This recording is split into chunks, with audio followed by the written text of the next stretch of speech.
오늘도 예배 자리에 나온 여러분을 환영하고 축복합니다. 여러분 가운데 하나님의 말씀이 충만하길 소원합니다. 네, 우리는 지난주까지 수요 예배 시간에 베드로 전서를 보아왔습니다. 외부의 핍박과 박해가 가득한 그 상황 가운데에서 초대교회 그리스도인들은 신앙을 지키기 위하여 자신들의 현실과 치열하게 다투어야만 했습니다.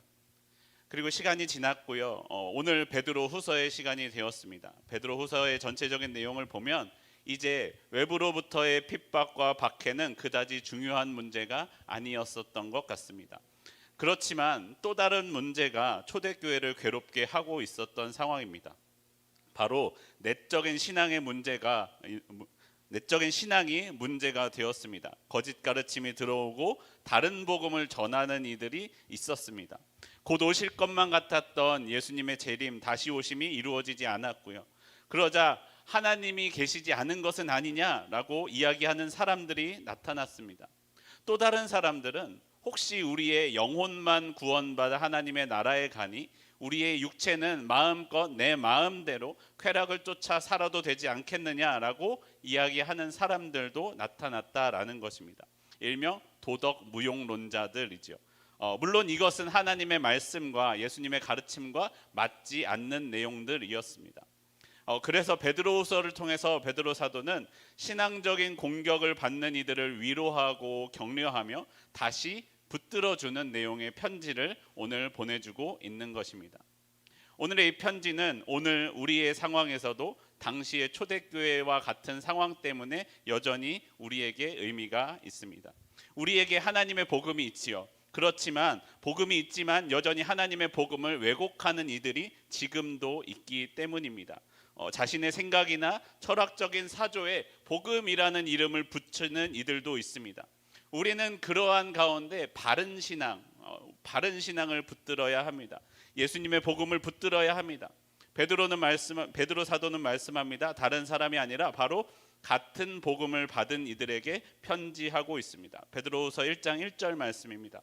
예수 그리스도의 종이며 사도인 시몬 베드로는 우리 하나님과 구주 예수 그리스도의 의를 힘입어 동일하게 보배로운 믿음을 우리와 함께 받은 자들에게 편지하노니, 동일하게 보배로운 믿음을 우리와 함께 받은 이들에게 이 편지를 보내주고 있습니다. 베드로 사도가 받았던 복음과 동일한 복음을 받은 사람들에게 이야기합니다. 하나님과 구주 예수 그리스도의 의를 힘입어 살아가는 사람들이요, 오늘 말씀을 함께 들으시는 삶이 되기를 소원합니다. 교회가 이런 내적인 공격을 받게 된 데에는 여러 가지 이유가 있지만 교회에 여러 가지 모습을 가진 사람들이 들어왔기 때문입니다. 처음 교회가 생겼을 때에는 신실한 사람들, 하나님을 깊이 묵상하던 사람들, 진짜로 영생을 구하던 사람들이 더 많았을 것입니다. 외부의 핍박은 그들을 힘들게 했지만, 교회를 힘들게 했지만 오히려 그들의 믿음을 단단하게 해 주었을 것이다 라는 거예요. 하지만 초대교회가 확장되고 더 많은 사람이 들어왔습니다. 이제는 외부의 핍박도 이전처럼 강하지 않게 되었습니다. 그러니까 사람들이 신앙으로 연단되어서 자라나는 것이 아니라 본래 자신의 모습대로, 자신의 성격대로, 자신의 성품대로 신앙생활을 하고 예수님을 믿는 사람들이 늘어났다라는 것이죠. 여러분, 혹시 여러분 주위에는 그런 사람들 있지 않습니까? 아무리 해도 변하지 않는 사람 말입니다. 좋은 의미 말고 나쁜 의미로요. 심지어 이렇게까지 말하는 사람도 있습니다. 하나님도 저 인간은 못 바꿀 거야. 그런 분들 생각나지 않으십니까? 말씀을 듣고 예배를 드려도 신앙교육을 받아도 전혀 바뀌지 않는 것 같은 사람들이 있더라는 것입니다. 하지만 여러분, 우리의 신앙생활은 분명히 바뀌어야 합니다. 변해야 합니다. 예수님을 닮은 모습으로, 하나님을 닮은 모습으로 우리는 변해야만 합니다. 그것이 우리의 신앙이고 우리에게 주신 하나님의 말씀이고 하나님의 구원입니다. 하나님의 구원은 순간적이고 일회적인 사건이 아니라는 것입니다. 여러분, 우리가 나는 구원받았습니다 라고 이야기할 때 그 말하는 구원은 구원의 시작이죠. 우리는 지금도, 여러분의 삶에서 지금도 구원을 경험하고 구원을 살고 있습니다. 그래야만 합니다. 오늘의 말씀은 우리에게 가르쳐 줍니다. 4절 말씀 우리 함께 읽어보겠습니다. 베드로후서 1장 4절입니다. 우리 함께 한 목소리로 읽겠습니다. 시작. 이로써 그 보배롭고 지극히 큰 약속을 우리에게 주사 이 약속으로 말미암아 너희가 정욕 때문에 세상에서 썩어질 것을 피하여 신성한 성품에 참여하는 자가 되게 하려 하셨느니라. 하나님은 우리를 부르사 우리에게 구원을 베풀어 주셨습니다. 구원을 약속해 주셨습니다. 그리고 그 약속으로, 그 약속 때문에 이제 세상에서 썩어질 것을 따라 살지 않을 수 있도록 해 주셨습니다. 그리고 신성한 성품에 참여하게 해 주셨습니다. 개역 한글판에서는 신의 성품, 새 번역 성경에서는 하나님의 성품으로 번역된 말씀입니다. 우리는 하나님의 성품에 함께 할 수 있게 되었습니다. 내가 하나님이 된 것은 아니지만 하나님이 하시는 것을 나도 할 수 있게 된 사람들, 그것이 구원을 받은 저와 여러분의 삶입니다. 그러므로 여러분, 우리는 이제 세상을 따라 살지 않고 하나님을 따라 살게 되었습니다. 예수님이 베풀어 주신 구원으로 말미암아 우리는 하나님의 성품으로 살게 되었습니다. 우리는 우리의 이 현실의 삶에서도 구원을 살아가며 행하며 살아갈 수 있게 되었습니다. 우리의 구원이 행위로 말미암는 것이 아니라 믿음으로 구원을 받는 것이다 라는 사도 바울의 말씀은 행위가 필요 없다라는 말씀이 아님을 우리는 기억해야 됩니다. 구원의 주권이, 구원의 공로가 오직 하나님께 있습니다 라는 것을 고백하는 말임을 기억해야 됩니다. 오히려 여러분, 믿음은 행동을 수반하는 마음의 태도입니다. 행동과 함께 있어야 한다라는 것이죠. 믿는다라고 이야기할 때 성경은 마음과 행동을 함께 이야기합니다. 우리는 하나님을 믿음으로 우리의 삶의 모습에서도 하나님을 닮은 모습들이 나타나야 한다라고 말씀하고 있는 것입니다. 그런데 여러분, 문제가 무엇입니까? 사람이 잘 안 변하더라는 거예요. 안 변하더라. 앞서 말씀드린 저 사람은 하나님도 못 받고 라고 말했던 사람 말고요, 여러분은 어떠십니까? 나는 어떠세요? 나는 잘 변하는가? 여러분 각자는 어떻습니까? 여러분의 삶은 하나님으로, 예수님으로 변하고 계십니까? 지난 주일날 들었던 말씀 기억하세요? 말씀대로 여러분의 마음에 하나님을 즐거워함이 넘치십니까? 오늘도 하나님 때문에 즐거워하셨습니까? 네, 그러한 말씀이 우리의 삶에 하나님을 기뻐하며 살아가는 것이 바로 얼마 전 주일날 들었던 그 목사님의 말씀이, 하나님의 말씀이 나의 삶을 변화하고 있는가, 변화시키고 있는가, 나의 삶을 되돌아보자라는 거죠. 저부터 여러분 말씀을 듣고 나서도요, 어떤 말씀에 대해서는 그렇지, 나의 삶을 바꿔야지 즉각적으로 반응하기도 합니다. 그런데요, 어떤 말씀은 그렇지 않을 때도 많더라는 거예요. 사실은 변할 때가 많습니까? 변하지 않을 때가 많습니까? 변하지 않을 때가 더 많더라는 거예요. 그것이 우리를 신앙을 고민하게 만들고 우리의 신앙을 흔들게 됩니다. 그렇다면 우리가 구원을 이루는 것은 불가능할까요? 정말로 세상의 철학에서 어떤 이가 이야기하는 것처럼 우리의 육신의 행동은 상관없고 우리의 영만 구원받아 하나님의 나라에 가는 것일까? 그렇지 않고서는 내 삶에서 반복적으로 변하지 않고 나타나는 내 삶의 모습을 볼 때 나는 소망이 없어 보이지는 않는가? 왜 내 육신은 죄악이 끊임없이 되살아나는 것일까? 고민하게 만들었다라는 것입니다. 그러나 여러분 기억하십시오. 사람은 변할 수 있습니다. 구원이 하나님으로부터 온 것인 것처럼 그 변화도 나 때문에 오는 것이 아니라 하나님 때문에, 우리에게 주신 하나님의 은혜로 우리는 분명히 변할 수 있다라고 말씀하고 있습니다. 오늘의 성경이 우리에게 말씀합니다. 우리가 어떻게 하나님의 성품에 참여하는 자가 되었습니까? 3절 말씀입니다. 그의 신기한 능력으로 생명과 경건에 속한 모든 것을 우리에게 주셨으니 이는 자기의 영광과 덕으로서 우리를 부르신 이를 알므로 말미암음이라. 신성한 성품으로 살아가는 삶은, 하나님의 성품으로 살아가는 삶은 세상을 거슬러 이 땅 가운데 하나님을 따라 살아가는 삶입니다. 그 신성한 성품은 무엇으로 오느냐? 또한 예수님의 신기한 능력으로 가능한 것이다 라고 말씀합니다. 하나님의 성품을 행하는 방법은 하나님의 능력으로 가능하다라는 것이죠. 사람으로서 할 수 없는 그것이 하나님의 능력으로 가능합니다. 나 자신도 바꾸지 못하는 내 생각을, 내 행동을, 내 삶을 하나님의 능력이 바꿀 수 있다라고 말씀하십니다. 제가요, 전에 사역하던 교회에서 약 3달 정도 어떤 청년 한 분과 함께 사역을 하게 된 적이 있습니다. 일종의 그 청년분에게는 아르바이트였던 거죠. 나이가 좀 있으신 분이니까 청년분이라고 불렀어요. 네, 그런데 그분과 이야기를 하다 보니까 그분이 어디를 나왔느냐, 포항공대를 나오셨대요. 좋은 학교잖아요. 정말로 공부 잘해야 할 수 있는 학교잖아요. 그런데 그분이 신학대학원을 가려고 준비하고 계시다는 거예요. 그래서 저는 안타까운 마음에 이야기했습니다.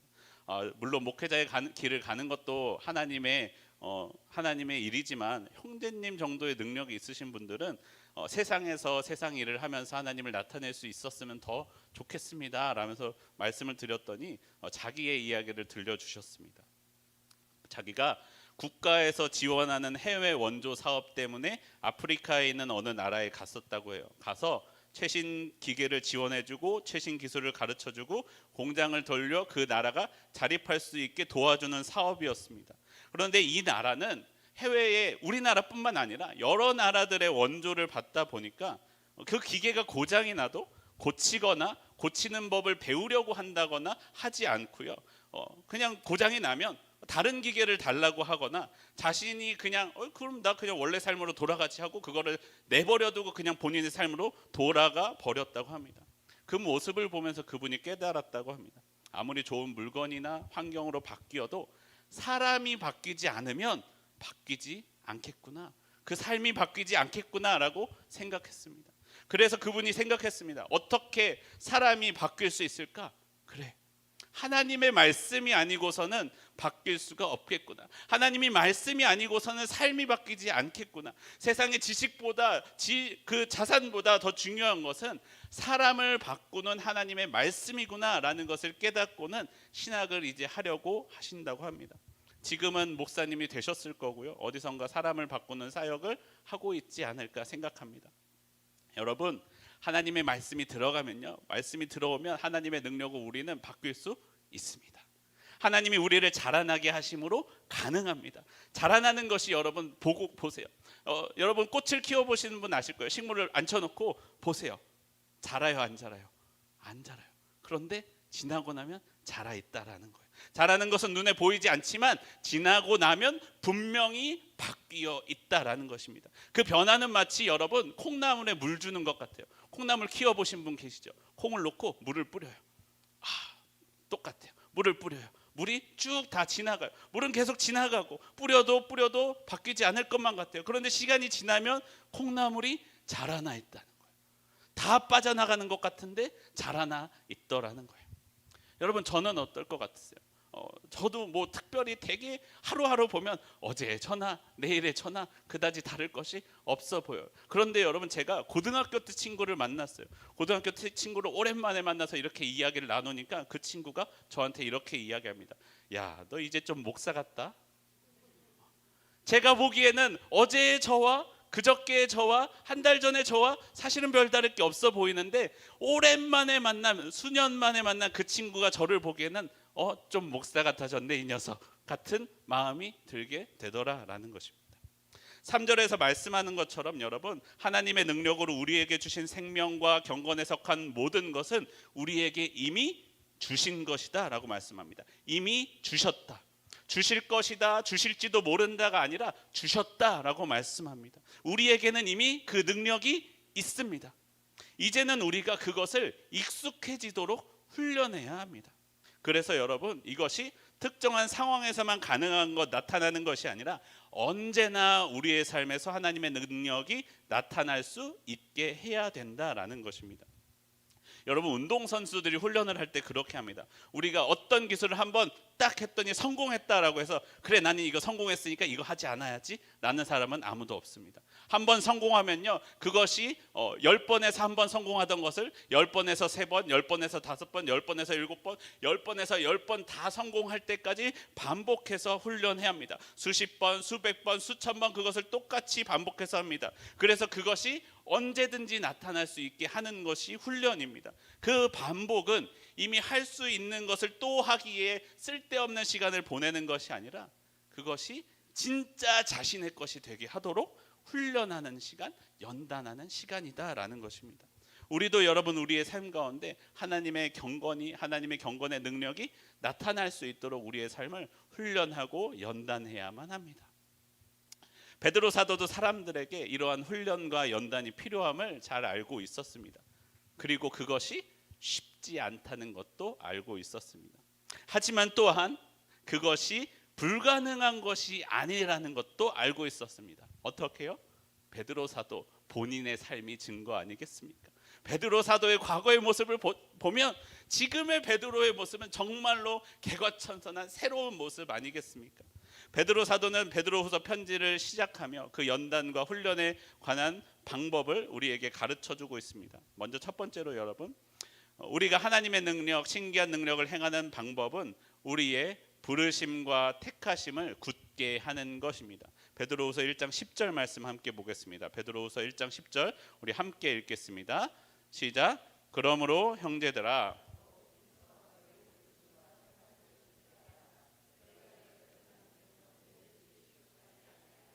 아멘. 이 땅 가운데 하나님의 능력을 행하기 위해 우리에게 필요한 것은 세상의 도덕적인 방법이나 세상의 윤리적인 가르침이 아니 우리에게 중요한 것이 아닙니다.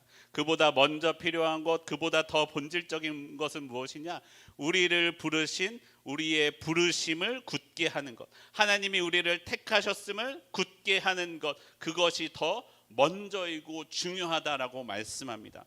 사람이 변하는 것은 하나님의 힘으로 가능하고, 하나님의 힘은 세상의 것으로 주어지는 것이 아니라 하나님의 것, 하나님만이 주실 수 있다라는 것이죠. 그런데 우리는 하나님이 우리에게 주시는 변화의 속도가 자라나는 것이 너무 느리고 눈에 보이지 않아서 답답해합니다. 사람이 그럴 때 사람들은 거짓 교사의 꾀임에 넘어갑니다. 우리의 삶에 이단들이 들어옵니다. 아니, 우리의 삶에 너 그것만으로 되겠어? 그것만으로 너의 삶이 변하는 것 같아? 이것이 더 있어야 하지 않겠냐? 아니, 이것도 좀 해야 하지 않겠냐? 그런 가르침에 마음이 넘어가게 되어 있다라는 거죠. 그것을 하지 않으면 하나님의 의를 이룰 수 없는 것처럼 우리를 겁주고 무섭게 만들더라는 것입니다. 그러나 여러분 기억하십시오. 하나님의 복음이면 충분합니다. 하나님이 우리에게 주시는 그 구원이면 우리에게 충분합니다. 하나님의 능력만으로 충분합니다. 아니, 여러분, 하나님의 능력만이 가능합니다. 에베소서에서도 말씀합니다. 오직 성령으로 충만함을 받으라. 오직 성령이 우리를 변화시켜 주신다라고 말씀합니다. 여러분, 이런 말이 있죠. 밥이 보약이다. 우리가 건강하기 위해서는 밥부터 골고루 잘 먹는 것이 중요하다라는 것이죠. 몸에 좋은 보약이나 건강식이 중요한 것이 아니다라는 거예요. 건강식 같은 거는 특별히 몸에 이상이 있거나 아픈 사람, 필요한 사람이 먹어야 효과가 있는 것이지, 평범한 사람이 그런 건강식이라고 특별한 것을 많이 먹으면 어떻게 됩니까? 몸에 약이 아니고 오히려 독이 된다라는 것을 기억해야 됩니다. 베드로 사도는 늘 자신의 정체성, 자신을 부르심, 하나님의 그 부르심을 기억하고 있었습니다. 1절에서 보았던 것처럼요, 자신을 무엇이라고 고백합니까? 나는 예수 그리스도의 종입니다. 나는 보내심을 받은 사도입니다. 나는 하나님과 구주 예수 그리스도의 의를 힘입어 믿음을 받은 사람입니다 라는 것을 늘 기억하고 있었습니다. 그렇게 고백하며 자신을 향한 하나님의 은혜를, 하나님의 그 부르심을 기억하고 있었습니다. 사랑하는 성도 여러분, 여러분들을 처음 부르셨을 때 하나님의 은혜는 어떠했습니까? 죄인이었던 나를 부르신 하나님, 그 하나님이 나를 처음 만나 주셨을 때, 나를 향하신 하나님의 그 사랑의 고백을 처음 깨닫게 되었을 때, 그때 그 사랑, 그때 그 은혜, 여러분 기억하고 계십니까? 여러분 기억하셔야 합니다. 그 은혜를 기억할 때 우리의 삶이 변할 수 있다라고 말씀합니다. 우리가 하나님의 신기한 능력을 받는 두 번째 방법은 더욱 힘쓰는 것입니다. 여러분 10절 말씀 가운데 이렇게 말씀합니다. 형제들아, 더욱 힘써 너희 부르심과 택하심을 굳게 하라. 우리는 부르심과 택하심을 굳게 하기 위하여 힘써야 합니다. 여러분 힘쓰십시오. 누가 힘써야 합니까? 내가 힘써야 합니다. 성령님이 하시거나 성령님 힘 좀 써보세요. 성령님 힘 좀 써보세요. 나 좀 구원에 이르도록 힘 좀 써보세요 라고 말하는 것이 아닙니다. 내가 말씀을 지키기 위해 힘써야 합니다. 성도 여러분 기억하십시오. 하나님은 힘쓰는 자에게 힘을 주십니다. 애쓰는 자에게 은혜를 더하여 주신다라는 것을 기억해야 됩니다. 여러분 혹시요 목이나 허리 같은 데 다쳐보신 분 있으십니까? 목이나 허리를 다치면 고정하기 위하여 기부스를 해요. 이렇게 목 기부스 같은 거 하신 거 보신 적 있으시죠? 근데 이 허리 밴드를 차거나 깁스를 하면은 이 허리 근육이나 목 근육이 이제 쉴 수 있기 때문에 이 치료 빨리 낫는 데 도움이 된다고 합니다. 근데 그걸 하면 근육이 쉬니까 얼마나 편해요. 그럼 평생 그거 하고 다니면 좋을 것 같죠? 그렇지 않다는 거예요. 이걸 계속 하고 있으면 허리 근육이, 목 근육이 힘을 오히려 잃어버린다. 퇴화돼서 목 근육이 아니게 돼요. 더 이상은 이제 하지 않으면 있을 수 없는 목이 되어버린다라는 거예요. 오히려 병이 악화된다는 거예요. 정말로 못 움직일 때 잠깐 사용해야지 진짜 건강을 위해서 우리에게 필요한 것은 무엇입니까? 그것을 견디어낼 수 있는 근육을 키우는 것이 우리에게 더 필요하다라는 거예요. 여러분, 우리를 향한 하나님의 역사하심도 그렇습니다. 우리가 정말로 아플 때, 정말로 절망 가운데 빠져 있을 때 하나님께서는 우리를 강권적인 능력으로 끌어올리시기도 합니다. 그러한 역사가 우리 가운데 있습니다. 마치 여러분, 우리 새벽에 보던 것처럼 애굽의 노예 상황 가운데 빠져 있던 이스라엘을 출애굽 시켜 주셨던 그 하나님처럼 말입니다.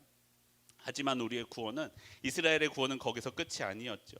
우리는 출애굽한 이스라엘 백성들을 구원받았다라고 말하지 않습니다. 출애굽 1세대는 광야에서 모두 다 죽임을 당했습니다. 약속의 땅 가나안에 들어가지 못했습니다. 가나안 땅에 들어간, 약속의 땅에 들어간 사람들이 구원을 받은 사람들이죠. 그렇다고 그들의 구원이 또 거기서 끝났습니까? 그들도 그 가나안 땅에서, 약속의 땅에서 그 구원을 지키기 위해 이방 나라와 이방 신앙과 끊임없이 싸워야만 했습니다.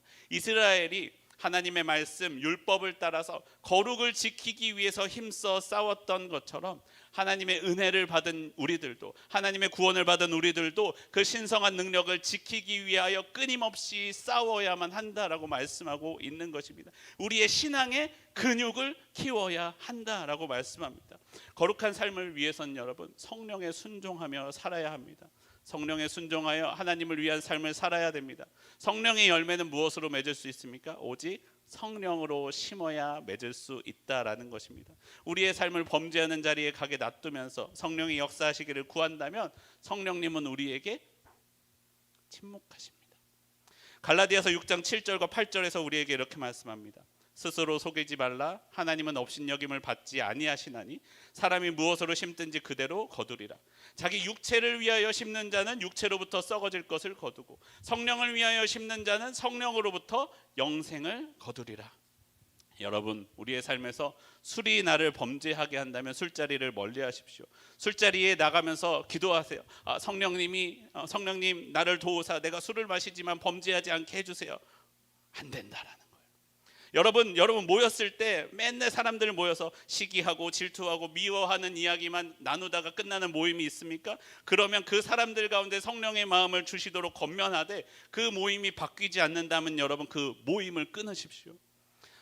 그곳에 나가면서 그곳에 앉아서 사람들이 그 뒷담화하고 있는 이야기를 들으면서 하나님 나는 이곳에 앉아있지만 미워하지 않게 해주세요. 안 된다라는 거예요. 그 자리를 떠나는 것이 우리에게 필요하다라는 것입니다. 여러분, 우리의 삶을 성령을 위하여, 하나님을 위하여 심으십시오. 제대로 심어야 제대로 자랄 수 있다라는 것입니다. 우리가 하나님의 능력을 행하기 위하여 힘쓰는 저와 여러분의 삶이 되기를 소원합니다.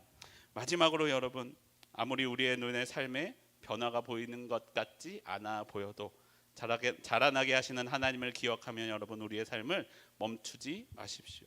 우리를 향하신 하나님의 부르심과 택하심을 굳게 하는 것을 멈추지 마십시오. 그리고 그것을 지키기 위해 힘쓰는 것을 멈추지 마십시오. 멈추지 않으면 우리는 하나님의 나라에 넉넉히 들어갈 수 있다라고 말씀합니다. 여러분, 아이가 걷기 시작합니다. 아이가 걷기 시작하는데 이내 몇 걸음 걷다가 처음 걸을 때는 넘어지고 말지요. 그 넘어지는 아이를 보면서 우리가 이렇게 이야기합니다. 너는 걸음마에 실패했어. 그렇게 이야기하는 분 아무도 없으시죠? 그 아이는 걸음마에 실패한 것이 아니라 걸음마를 훈련하는 과정 가운데 있는 것입니다. 여러분의 삶이 하나님의 말씀을 따라가다가 넘어질 때 있습니다. 안 될 때 있습니다. 그러면 어떻게 해야 됩니까? 나는 안 되지 뭐 하고 내 멋대로 세상의 뜻대로 살아야 합니까? 그렇지 않다라는 거예요. 다시 일어서 다시 걸음을 떼고 연습하고 반복하는 것입니다. 그러면 하나님이 우리에게 힘을 주사 우리가 언젠가는 자연스럽게 걸을 수 있게 된다라는 것입니다. 마침내 아이는 걸음마를 떼게 되는 것처럼 말이죠. 갈라디아서 6장 9절에서는 이렇게 말씀합니다. 우리가 선을 행하되 낙심하지 말지니 포기하지 아니하면 때가 이름에 거두리라. 베드로 사도도 우리에게 말씀합니다. 10절 후반절, 10절 말씀 중에 후반절 말씀만 읽어드리겠습니다. 너희가 이것을 행한즉 언제든지 실족하지 아니하리라. 우리가 이것을 멈추지 아니하면 주님은 우리 가운데 실족하지 않도록 우리를 끝까지 붙들어 주신다라고 말씀하고 있습니다. 끝까지 우리를 붙들어 주사 우리를 보호해 주실 것입니다.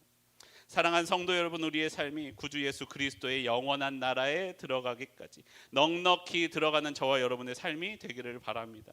그리고 그것은 우리의 힘으로 되는 것이 아니라 하나님의 신기한 능력으로 된다는 것을 기억하길 바랍니다. 우리를 부르셨음과 택하셨음을 기억하십시오. 그리고 그것을 지키기 위해 힘쓰고 애쓰시길 바랍니다. 그 힘쓰는 것을 멈추지 마시기 바랍니다. 이같이 하여 우리가 우리 주님의 영원한 나라에 넉넉히 들어가는 그날까지 넉넉히 들어가는 저와 여러분의 삶이 되기를 소원합니다.